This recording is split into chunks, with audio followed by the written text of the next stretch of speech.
Alright everyone, so I just did a compilation video of everything pink that I have in my closet, you know, since my girl, Adelina, thinks that I just look absolutely gorgeous in pink. So I don't have a whole lot of pink. I've gone through a lot of phases in my life where, not that I don't, I mean I did go through the stereotypical girl phase where I didn't like pink. I think we've all been there at some level.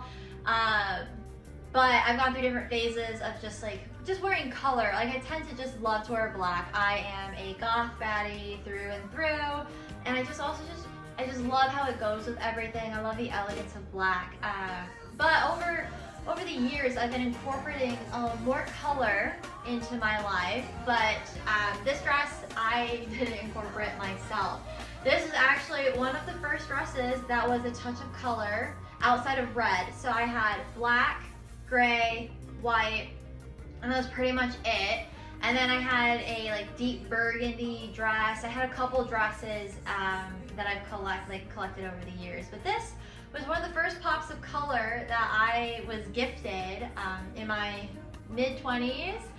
You know, I'm 30 now, so when I was gifted this dress, probably, if I've been with my husband 6 years, probably about 3 years ago, because we've been in Nashville for, man, it's 2026, so it's probably been like almost 5 years ago, 4 or 5 years ago. I'm trying to remember. I believe I quit working with kiddos I quit working with kiddos in 2022.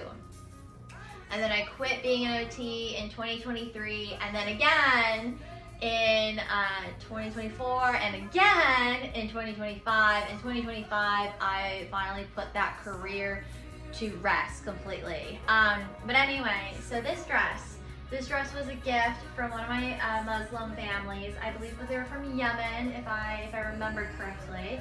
And they would go home to visit their family in the home country, and they brought me back a dress. And anyway, I just remember them being like, I just think it's fun to me because Miss Madam Myth, I still call her Madam Myth, Miss Adelina, she was like, you look so good in pink. And I was like, that's what this family said. Like, they kind of re-sparked, I guess, how I was seeing myself within the color pink. Like there's a lot of, you know, whatever we want to call it, trauma response to the color pink from just my upbringing, everything. But I've definitely been a legally blonde girly my whole life.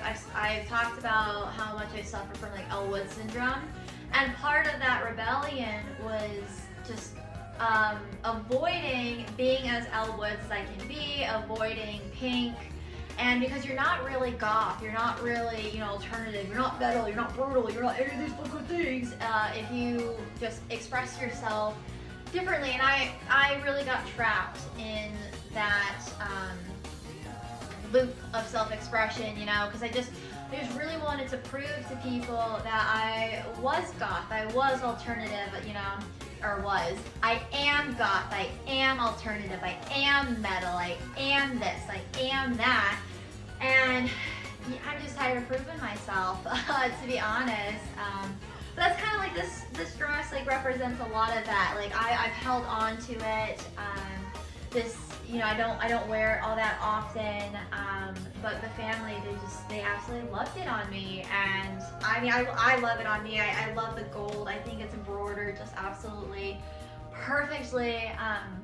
And so for them to think of me, for them to bring me back something, just, you know, just means the absolute world to me. And like I said, it kind of initiated me into this, what am I doing?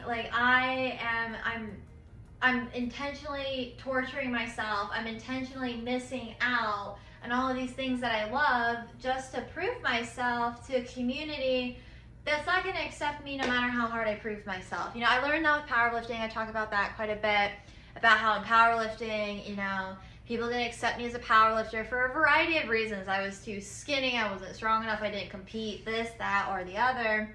And same with the metal and alternative space. You know, I was too girly for the alt scene, but not girly enough for the Barbie, you know, preppy scene. And so I just trying to find the place where I belong and just realizing like maybe I'm not meant to belong anywhere, which is totally fine. I like the peace that my Aquarius little little heart, my Aquarius little soul heart has discovered is that I don't really care to belong anymore, because like if belonging means that I have to sacrifice something that I love, some eclectic form of self-expression, I would just rather not belong. I like being a rainbow. I like expressing myself in a variety of different ways. I hate the limitation on self-expression. And so I'm releasing myself of that and, you know, sharing some of these hidden gems I have in my closet, all of these things that like I only wear on special occasion. I tend to give myself excuses. It's like, oh, well, I can wear this now because it's for a theme instead of just wearing what I want, how I want it. And I mean, don't get me wrong, I love a good theme, okay? I love dressing up for a good theme. I love like the fun of dress up and play and theater and all that good stuff. But I definitely just I've definitely spent a lot of time trying to fit in, and I'm definitely over that. Don't care to fit in anymore and all of the above. So anyway, this dress that I, you know, if like what my other family, so I have another dress that's like a deep burgundy red, and they told me, they're like, we got you this one because we didn't feel like you'd wear any other color, but it's funny, that story. That dress is from Pakistan, and it's in my Yuletide photo shoot with Jay Allen for those who want to go look at it or who might recognize it. That one is sleeveless, where this one, you know, has the full sleeves. But I absolutely love these dresses. They're super flowy, they're thick, they're solid dresses. They're really nice. I love the salmon color underneath it. So anyway, this dress is, you know, it's definitely, you know, a Muslim, Arabic, Middle Eastern, Persian. You know, I'm not too sure. I've heard so many different things, so I'm not too sure the vocabulary to express this gift that I was given. You know, I'm sure there's a few different traditional names. I like looked it up. I was trying to, you know, express myself properly and, you know, be well educated and be well researched. But I got in my head about it with the way the internet is, and I feel like the way that the internet is it's also really stuffing people's genuine, innocent, and pure ways of expressing themselves. Like, this dress was a gift, and I shouldn't be ashamed of it, and I shouldn't hide it in my closet because I'm afraid of cultural appropriation or any of these things.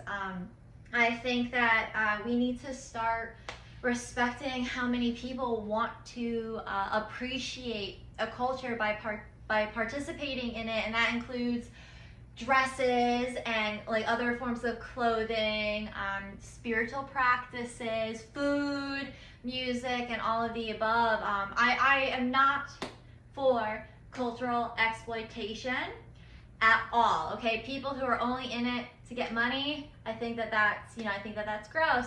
But people who are in it because, you know, they built a beautiful connection with a family who wanted to share their culture with them, you know. But I'm aware. I am painfully aware, which is why it took me so long to record this video. I'm painfully aware of the judgments and ridicule and just bullying that would be on the space for me sharing this dress, whether it's on the internet or even me wearing it out in person.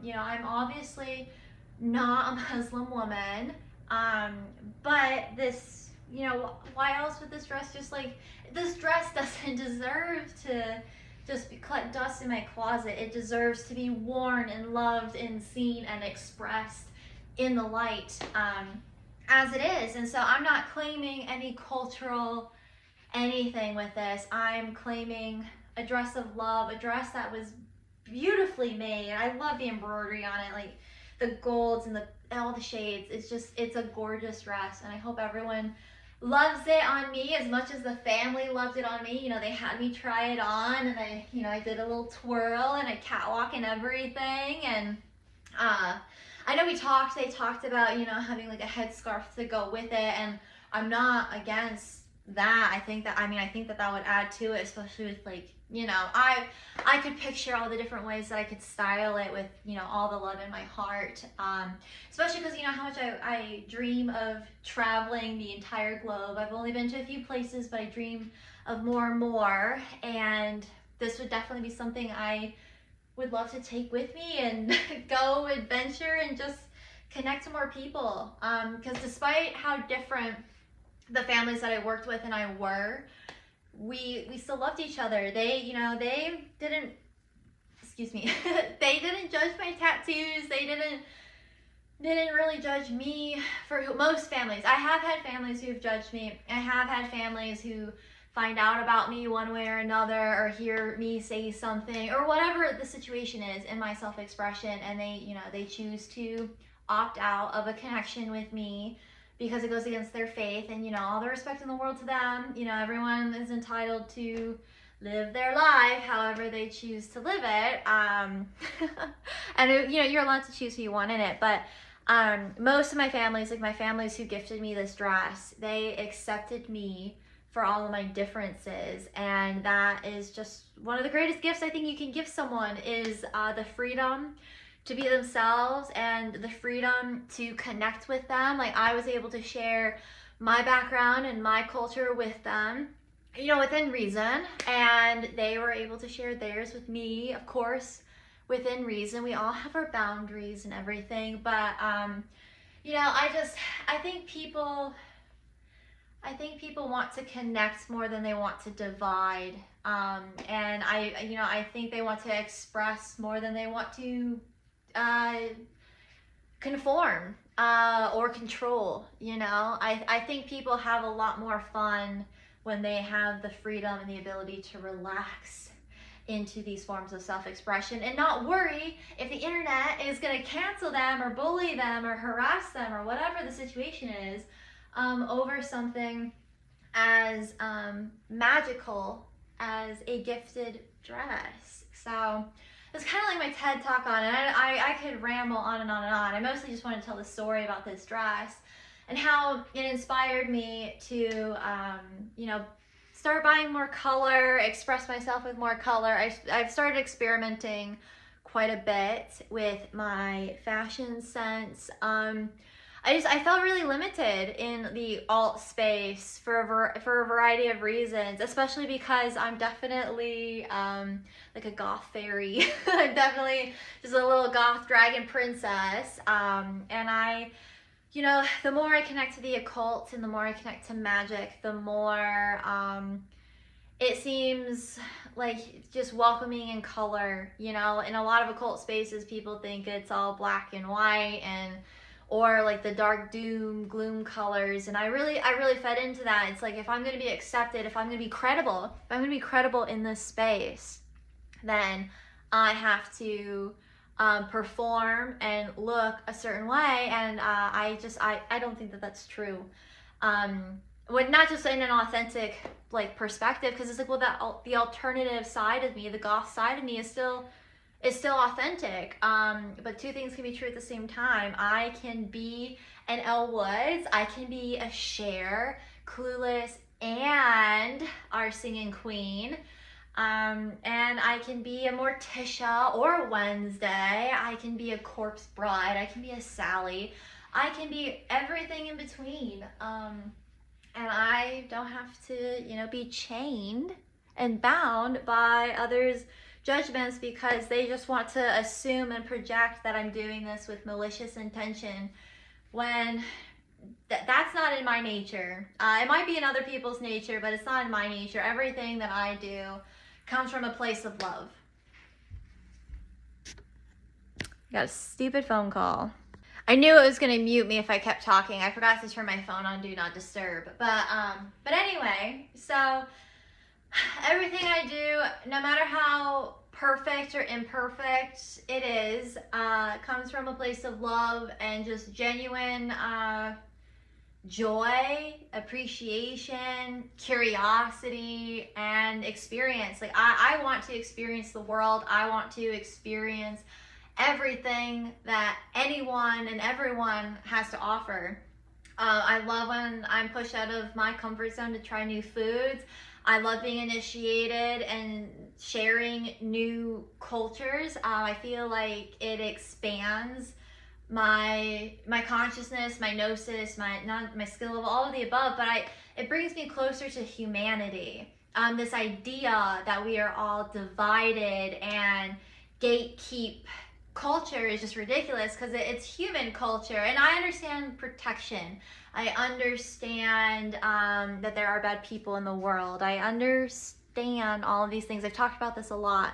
But I think it just further divides us from one another, when at the end of the day, spirituality, art, music, all of these fourth house, or even Leo, I don't know, there's so many different things. Sorry, I just like started having so many fucking things like pop into my head of like all the different correlations to it all. But I think all of this is human. All of this is human. All of this is not, and maybe not even human, it's life. And I think as long as you're coming from a respectful, genuine place, I think that you have the right to be in any room, regardless of other people who want to say that you can't be there. And I think it comes from a place of envy. I think it comes from a place of, or well, not just envy. Like, don't get me wrong. It's envy, it's protection, it's trauma, it's all of these different things that can be, and most of the time are valid, you know, through all of the abuse of history and stuff. But if we're actually deconstructing, if we're actually moving forward and healing within the shadow element, we're understanding that there is a way to protect the culture and nurture it in a respectful way, and sharing it with the world. You know, like I think a lot of people, like when I'm talking about coming from like competition and envy and all of those things, it's because like, well, how are you better at this thing that's in my culture that you weren't born into? Some people are just quick learners. Some people on a soul level, I feel like they just have it within them. If you can tap into that core essence of your soul, then I think that you're on a fast track to anything. Like any knowledge, any practice, any expression might just come easier to you. And it's not a competition about who's more powerful or who's more this or who's more, like, there are other people who have so many, like, who are more skilled in certain things than I am, but everyone is capable of learning and mastering any skill that they put their mind to, they put their heart in. And, you know, some people, you know, prioritize other skills over others, you know, like we all have like our thing. And I think it's important to nurture that thing that you have that really lights you up and just running with it. But I also think that we should just embrace learning something new. And so, you know, especially working with kiddos, I worked with a lot of autistic kiddos. I mean, I worked with kids of all kinds of backgrounds and disabilities and situations, but I learned so much. I was exposed to so much. But if I learned anything, it's just at the end of the day, you know, we're all human and we're all just kind of trying to play. We're all just trying to have fun. We're all trying to express ourselves through our cultural lens. And culture is where you live. It's your community. It's what you were born into. So your ethnicity, your heritage, your ancestry. Culture is a little bit of everything. And so, you know, I think it's important that, especially as the world becomes more and more blended, that we respect and honor all of these shifts, you know. The borders, the boundaries aren't as cut and dry as they used to be. And I think people, they are judging people based off of stereotypes and surface level circumstances. They're not asking questions and understanding the depths of an individual or a community or any of the above. And again, at the end of the day, you're promoting more division of humanity. And I understand, like I said, I want to repeat, I understand that people are trying to protect these things that were abused and exploited and all of the above. And I'm not saying we don't, you know, set boundaries or any of the above, but I still love to redirect and use my example of college. Everyone is entitled to an education. Everyone is capable of becoming a doctor or a neuroscientist or cybersecurity analyst, like whatever you want to be. You have the freedom to be and become. That does not mean that you don't have to put in the effort to do that. So if you are genuinely, truly lit up by a certain culture, you still have to go through the proper channels and initiations, and you have to do it with respect. However, we're also evolving, and things are kind of starting to realize that every culture has their own version of this same thing.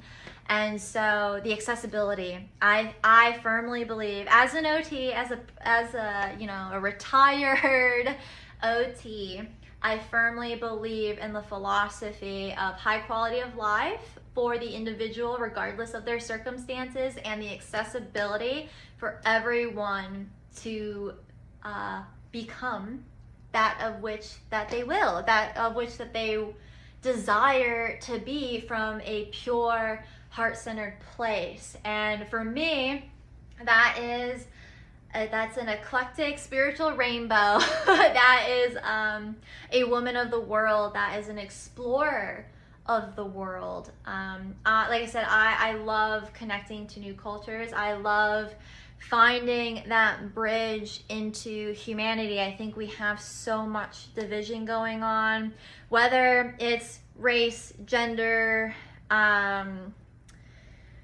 education level, poverty, like finance, economics. What the fuck are the words? Like there's so many different reasons that we divide people. Like you're not metal enough, you're not girly enough, you're not man enough, you're not smart enough, you're not rich enough, you're not this enough, you're not enough. The world constantly tells us that we're not enough to do the things that we might deeply feel a calling to, or just like an attraction to, you know? It's like there's a lot of people who will say like, oh, so-and-so just wants to be blank so bad. And it's like, well, they were inspired. And as someone who has, struggled with copycats and plagiarism and just like all these other things, it's like, well, at the end of the day, I don't think there's any harm in anyone being inspired and wanting to be like me, or me wanting to be like somebody else. I think it gets weird when people try to like, wear your skin and stuff like that. Like, of course, people get lost in the sauce about it.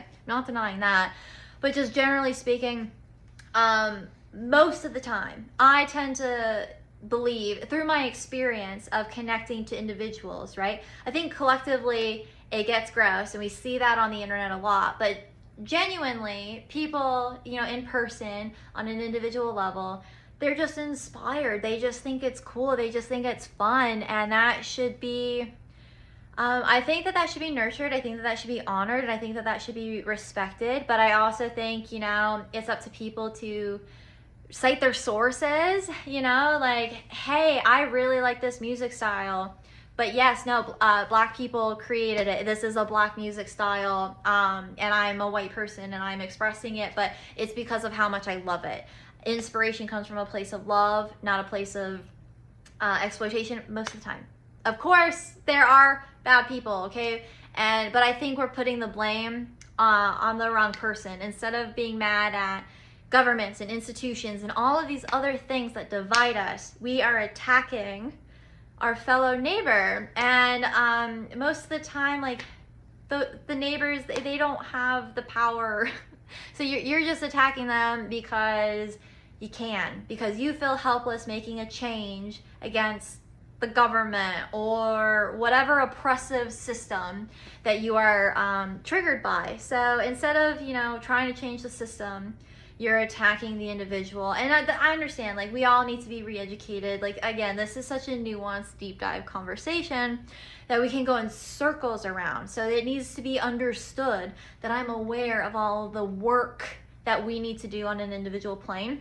But we're too busy policing everyone and making sure that they're doing it perfect according to your standard and according to you know, imaginary institutional standards as well. Like, you know, especially when it comes to politics and stuff. Like, are you Democrat enough? Are you Republican enough? You're not doing it right. Yeah, and it's just, it goes on and on and on. Like, again, repeating the belief that we're not enough, that nobody's enough, that unless you're perfect, you're not enough. And I think we're all really fucking tired of that. I know I am. I'm not a perfect woman. I have fumbled over my words. I have tripped over my feet. I have expressed myself as flawed as anyone possibly could, all right? But none of it has come from a bad place. None of it has come from a malicious, nefarious heart. And like I said, I kind of tend to hold the belief that most people aren't coming from a malicious place.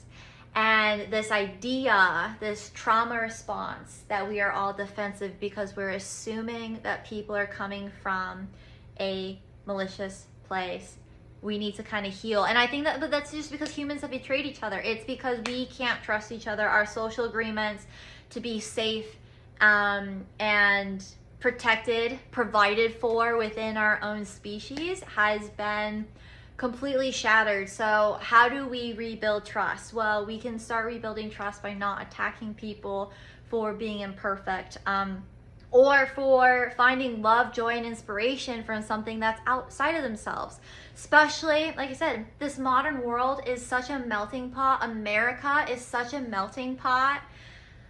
I could go on and on and on about so many stories about how I didn't know the history of something because it was normalized in a modern expression, you know. And I'm not saying that people don't need to know the history. People do need to know the history. Okay, again, that's something that is a nuanced take that's supposed to be assumed. You're supposed to assume through this conversation of context that is understood. Okay, we all understand that people need to be educated. We all understand that history is important, but how do we move forward? How do we combine or integrate this melting pot? Because like I said, the way that I grew up and all these things that I experienced, it wasn't something that was outside of myself. It was just a human thing. Like, oh, like you decided you wanted to be a country girl. You decided you want to be a goth baddie. Oh, you decided you want to do rap. Oh, you want to be a rock star. You want to be an astronaut. You want to be a teacher. You want to work with animals. You want to work with cars. Like, we all are just making choices from a place of creativity and excitement and fun. And I feel like it's being ridiculed because, again, competition, division, all these things that are telling you that you're not enough to be who you feel like you should be. And then we get into, you know, the theories of past lives and all of this other stuff, and you know, and then people are so deaf about all of that because at the end of the day, we're all human. I don't care what your gender is. I don't care what your ethnicity is. I don't care, you know, what anything is. I don't care your economic status. I don't care about any of that. At the end of the day, you're a human being. As my friend Stacy says, she's so silly about it, but she goes, I don't know if I'm gonna be able to say it. She goes, if you shit just like all of us, we all shit. And if you shit, you're not better than me. We all shit. And she said it a little bit differently. That's just the best way that I could like repeat it. But I think that, like, that was such, like, she's a Gemini, and I thought it was just such a beautiful point because, yeah, at the end of the day, we're all human and we all have our basic needs. We all eat, sleep, and poop, you know? And we all are just trying to find our way in this world. And you know, people like to set self-imposed limitations. People like to try to control people into their own limitations. People like to put people into a box, and people like to do all of these things. And again, it comes from, you know, it comes from a traumatized place, and I understand that, but at some point we have to break that cycle of trauma, and we have to mend things together in this melting pot, in this modern society where the lines are blurred. They're super blurred. Like, you can't say that they're not, you know? no one is stealing from any one specific culture anymore. They're all just picking up inspiration from, again, the melting pot that America and most other countries have become. Like, the world is blending. We're coming together again, and I think that that's, like, again, the understanding that we're all just human. At the end of the day, it doesn't matter how you cook, how you pray, or how you dress. We're all humans expressing ourselves in a way that makes us feel comfortable and empowered. And it makes us feel uncomfortable when people are expressing themselves outside of the box that we put them in. And that's where we get more oppression. That's where we get more control. It's where we have more policing of our fellow neighbor. And I think all of that is, I don't think that that's good. I just don't think that that's healthy for anybody. You know, and I think that there is a gentle, nurturing way to approach people who might be misguided, who might be ignorant or naive, for a variety of reasons, especially in just day-to-day society. You know, when it comes to, you know, certain people in power, political power, and all those other things, I think that that's just like a little different of a conversation, because that's, you know, at some level, people do understand that they're oppressing others, but that's why people climb the hierarchy. It's because they want to free themselves of oppression, but instead of freeing themselves and others of oppression, most people are freeing themselves of oppression just to oppress others, and a lot of people are doing it in a lot of different ways. And we see that, like, we see that happening now on Witch Talk and all of these other, like, cancel cultural movements where we're not looking at the human. We're just looking at them. We're looking at them like the oppressor, where we are seeing our projected trauma of all of these judgments that we're casting onto others. Instead of, like, turning inward and, hey, why does this bother me? Why does it bother me so bad that this, you know, person was gifted a dress outside of her culture? Why do I feel like it's not okay for her to wear it, even though she's not doing it in a harmful way? In fact, if anything, her wearing it is putting out more awareness to this culture, and it's maybe, you know, bridging any hatred, you know, like, it's just like the more allies that you have outside of whatever movement you're in. So, like, me as a witch, the more Christian friends that I have, I think that that's a really healthy thing. I'm not trying to change their mind. They're not trying to change my mind. We're all entitled to our free will to make choices for ourselves. Even though I disagree, even though if they want to know what I really think, it may not be very nice, but they probably think the same thing about me, and we can be honest about that. Be like, hey, listen, I think that because you think that, I think that that's fucking stupid, but we're attacking the idea, not the person, and we all come together in love as fellow human beings and embrace each other's free will. We're all trying to control everyone's free will by, again, policing and telling them what's okay and what's not okay. Most people are not harming people, especially then when it comes to words. You know, as a writer and as someone who's definitely against censorship, I think that anyone and everyone they're entitled to say whatever they want. If you're offended by what someone says, that is your sign to do some internal work, because nothing that anyone says should affect you to that level. Now, if people are taking action, you know, action and physically harming you and all of those things, then that's real violence. All right. Yes, like, words can hurt, but you can't police what people say, even if they are microaggressions according to your perception. They may not have intended to say it in a microaggression kind of way, but you have that in your head. But they don't. You have different perceptions. So we have to respect other people's perceptions. It's like, hey, oh, I'm sorry. I don't think that that's a microaggression. I understand that you think that that's a microaggression, and I'm very sorry. I did not mean to offend you. Which then just comes to people like, they're gonna say it when they're in a space that they can say it. That's what people do.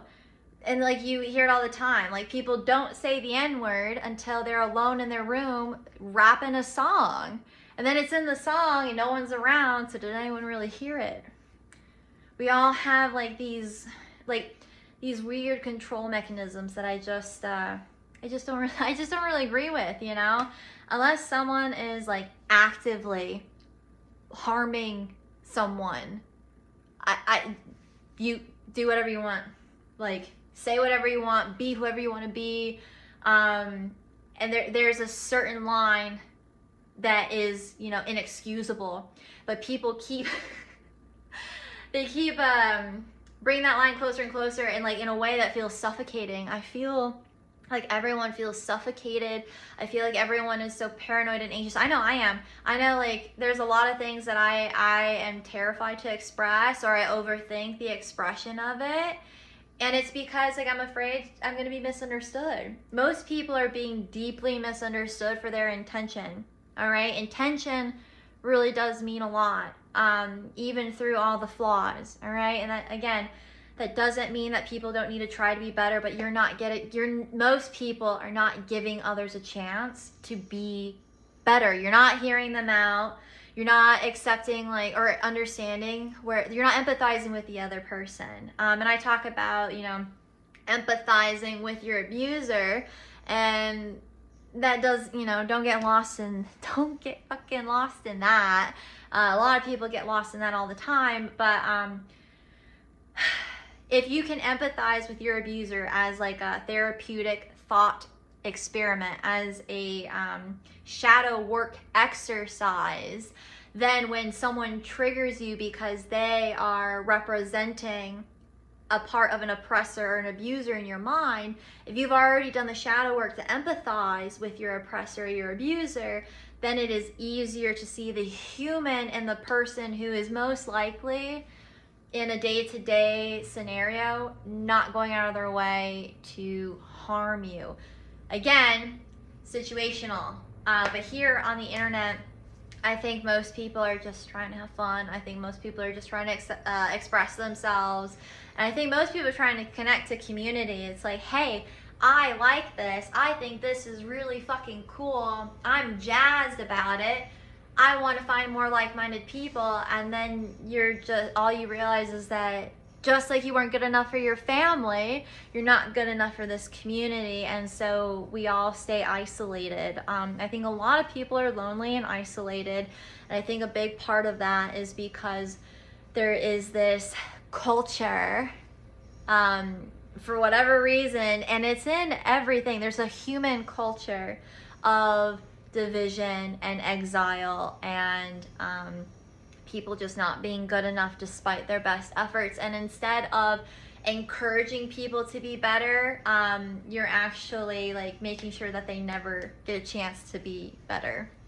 So that's my TED Talk. That's like, yeah, like I said, this is a deep conversation. There's a lot of nuance in the conversation. I'm speaking quite generalized, all right? But generally speaking, if we can see the human in our neighbor or in our opposition, then I think that we are a step closer to serenity, to peace, to harmony, and all of those things.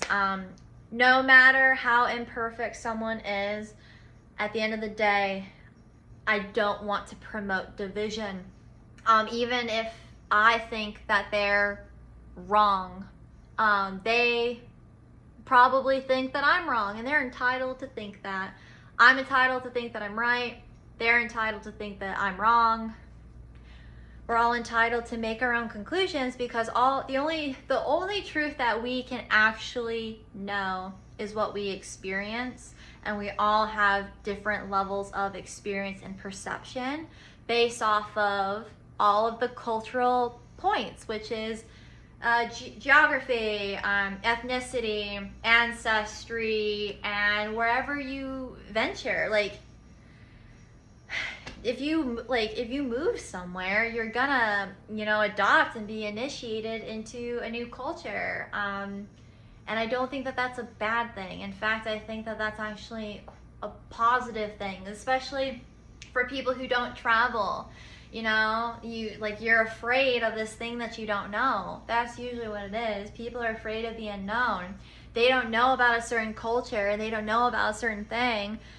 And then, then there's people who feed into that. It's like, well, I want you to be afraid of what this is, so I'm going to make it look worse than it actually is, just, as a protective mechanism. That's like a lot of left-hand pathism is like intentionally looking brutal for the sake of brutality to scare off the weak. It's like a scarecrow. All this double symbolism is nothing more than a scarecrow, hoping that the crows don't eat their crops. Instead of being like, hey, I'm actually really not that scary. Just like, don't eat my crops, right? I will fuck you up. Like there's, we all have these protective things that are necessary when people cross our boundaries, all right? Rage, war, defense is not a bad thing.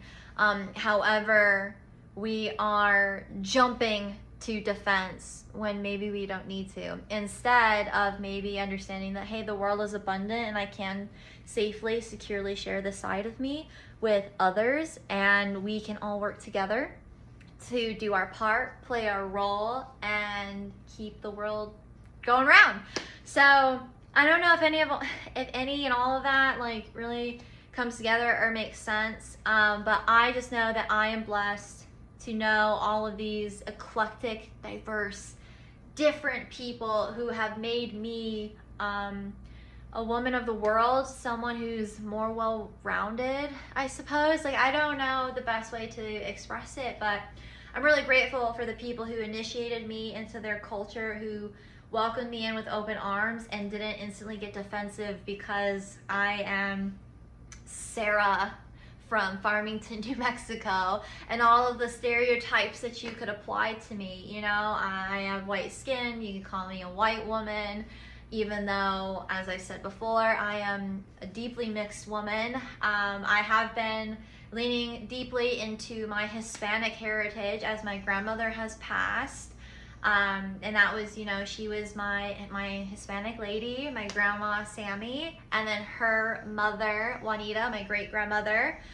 So as I've been doing a lot of ancestral work, that part has been more prominent and maybe louder than it has been in other phases of my life, and it's because I'm just connecting to my grandmother more since she's passed. In that ancestral kind of way, especially, and that's a whole other tangent. I could keep talking, I could keep going. It just, everything just kind of keeps turning around and round, because my grandmother, being a Hispanic woman, married to another mixed white man. My grandfather, he's on my mother's side, he's Cherokee, Choctaw, Irish, his last name is McKinney, so like more Irish than anything, but there's Cherokee and Choctaw on that side of the family too. So like everyone, especially again, America, melting pot, there's so much immigration, and then genetics, and I feel like through human migration, I've talked about this, I've written about this hundreds of times, but throughout the millions of years that humans have been on this planet, we have all migrated and intermingled and intermixed, and who knows what gene is gonna pop up when and where when it's activated. You know what I mean? And so this illusion of division through culture, it's an illusion that I think needs to be shattered and mended and like healed. Like, we need to move forward, and we need to, build trust with our fellow man, with our fellow neighbor.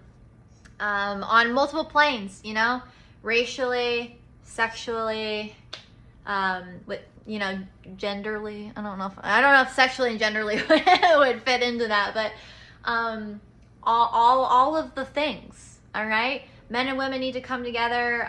Adults and children need to come together. There's a divide in generations that is you know, maybe not healthy in a lot of ways. Like everyone is just, you know, feeding the division machine in all these different ways. And I think that that's going to be our demise. So I want us to all find ways to come together for cultural appreciation.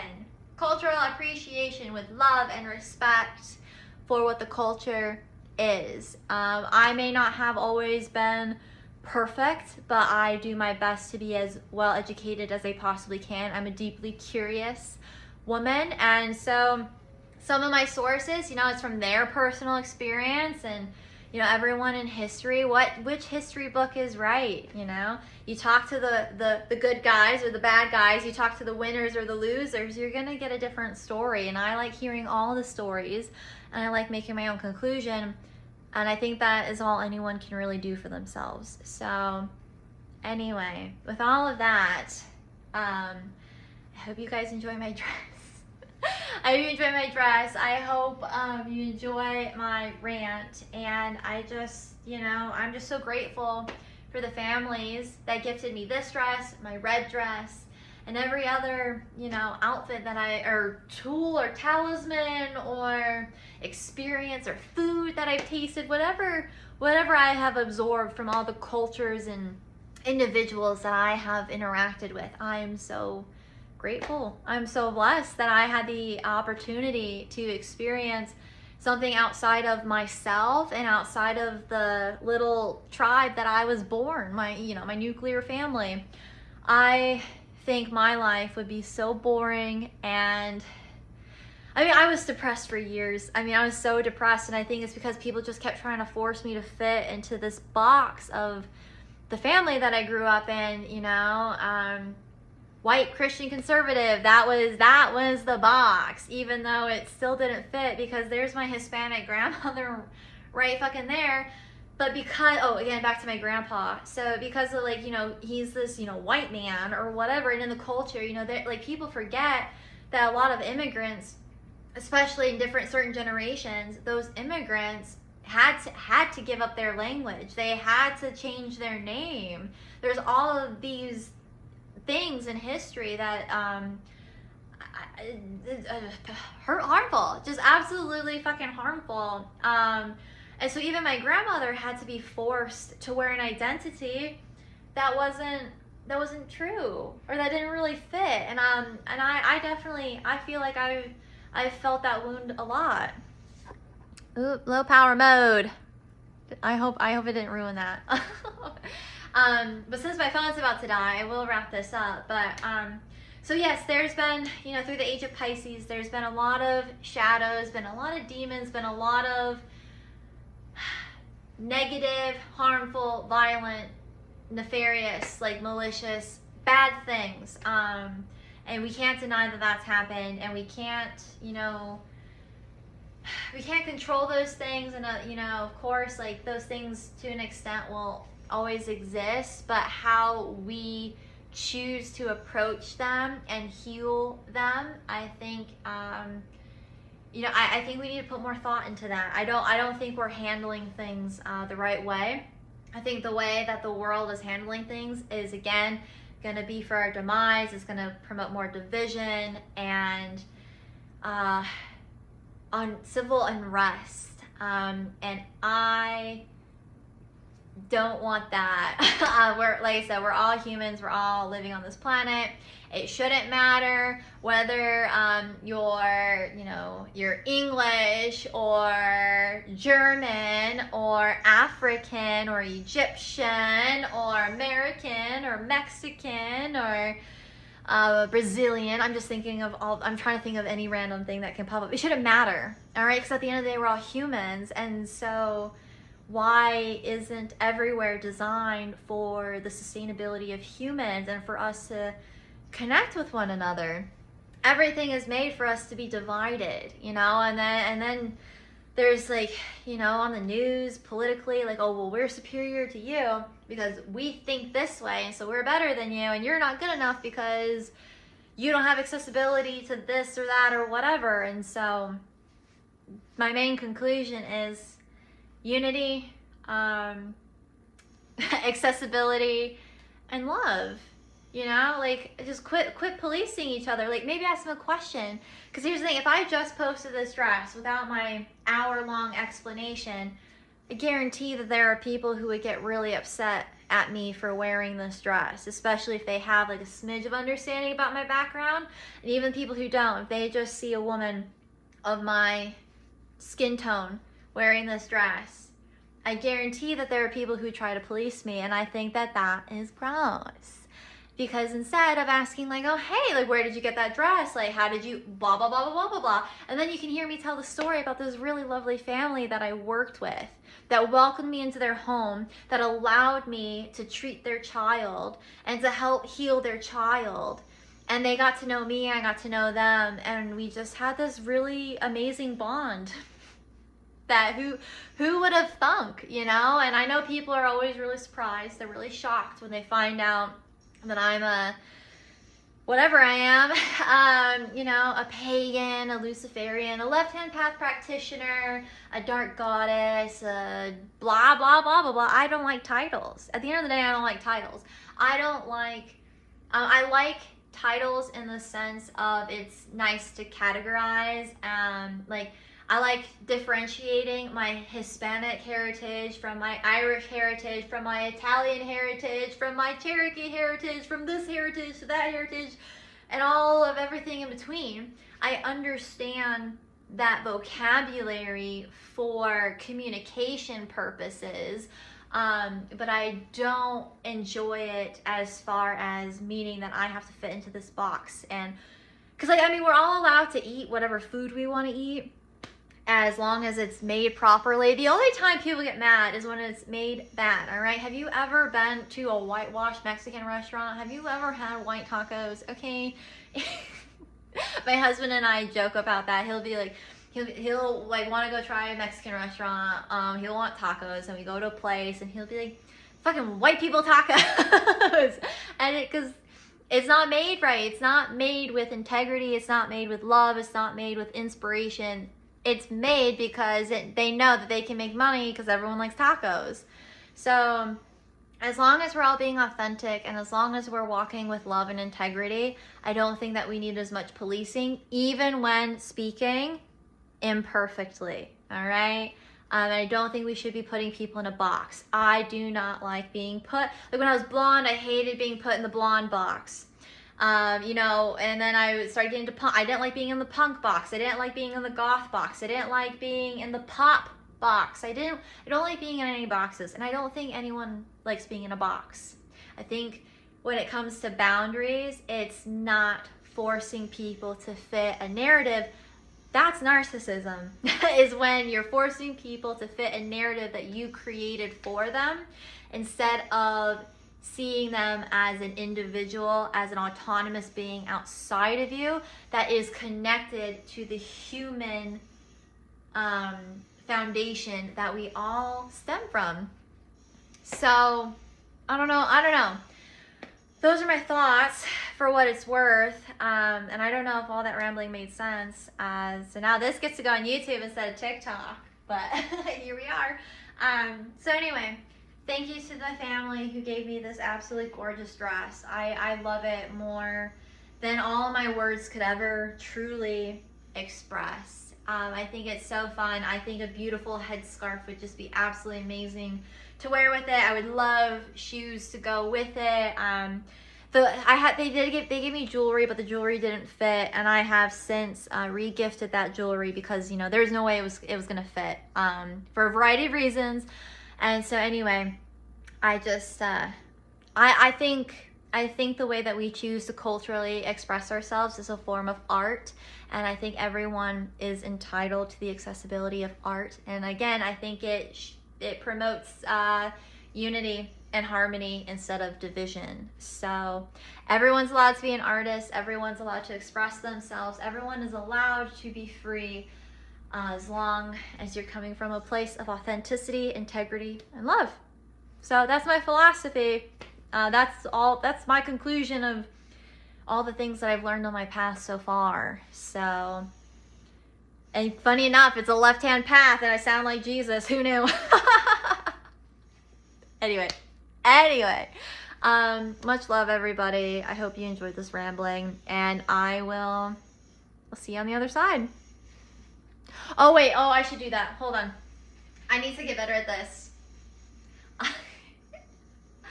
Live deliciously, love authentically, and always stay weird. So, anyway, love you guys. Bye.